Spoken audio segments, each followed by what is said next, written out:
Pria hanya tidak sengaja jatuh dari tebing. Kakinya patah. Namun, setelah terbangun, ia mendapati satu ginjalnya hilang. Meskipun orang tuanya menjelaskan bahwa ia tidak sengaja terluka perutnya oleh ranting. Namun, ia selalu merasa ada yang tidak beres. Hingga suatu hari, ia secara tidak sengaja melihat orang tuanya merawat adiknya di ruang perawatan sebelah. Ia baru menyadari, orang tuanya ternyata telah mentransplantasikan ginjalnya ke tubuh adiknya. Namun, ia yang sangat sedih, tidak mendekati orang tuanya untuk meminta penjelasan. Ia hanya melambaikan jarinya. Di depannya segera muncul sebuah simbol emas. Ternyata pria itu adalah reinkarnasi dewa. Jika ingin memutuskan hubungan dengan keluarganya, maka ia akan melepaskan segel dan segera naik ke surga menjadi dewa. Dan orang tuanya yang kejam justru memicu dirinya untuk menulis surat perjanjian putus hubungan keluarga. Namun, pria saat ini karena tubuhnya yang lemah, tidak dapat melakukannya dengan sempurna. Dengan darah jantung, ia menyelesaikan surat perjanjian putus hubungan keluarga. Meskipun ia berusaha sekuat tenaga, ia hanya berhasil menyelesaikan 13 dengan susah payah.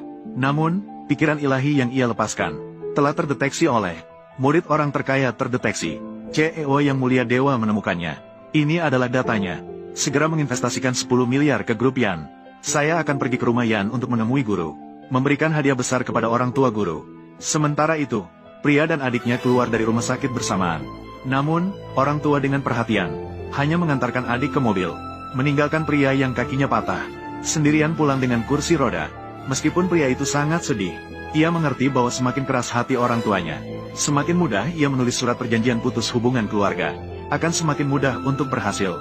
Namun, ia tidak menyangka bahwa baru saja ia pulang ke rumah, istri yang pergi ke luar negeri selama 3 tahun mengirim pesan bahwa ia akan pulang malam ini. Pria itu pun duduk di depan pintu dengan gembira menunggu. Ia bahkan membayangkan membawa istrinya pergi untuk bersama-sama naik ke surga menjadi dewa dan menjalani hidup yang baik. Mengetahui istri baru saja masuk ke rumah, keponakan langsung berlari mendekat. "Ibu, aku sangat merindukanmu." Suara pelan, jangan sampai terdengar oleh Paman Yan Song. "Sekarang aku sudah selesai menjalani operasi. Kenapa kamu masih takut padanya?" Saat itu, pria baru menyadari, ternyata seluruh keluarga demi ginjalnya sendiri justru bersekongkol untuk menipunya habis-habisan. Pria akhirnya tidak bisa menahan diri, mengendarai kursi roda mendekat untuk meminta penjelasan. Tak disangka, istri tidak merasa bersalah meskipun semuanya terungkap. Merasa sedikit bersalah, justru dengan tidak sabar, mengeluarkan surat perjanjian perceraian yang sudah disiapkan sebelumnya. Adik laki-laki yang licik di samping juga bisa memperkirakan waktu kedatangan orang tua. Tiba-tiba jatuh ke tanah berpura-pura menjadi aktor terbaik. "Chaoyang, ada apa denganmu, Chaoyang? Chaoyang, kamu tidak apa-apa kan?" "Ayah, oh, masih mau mengganggu adikmu?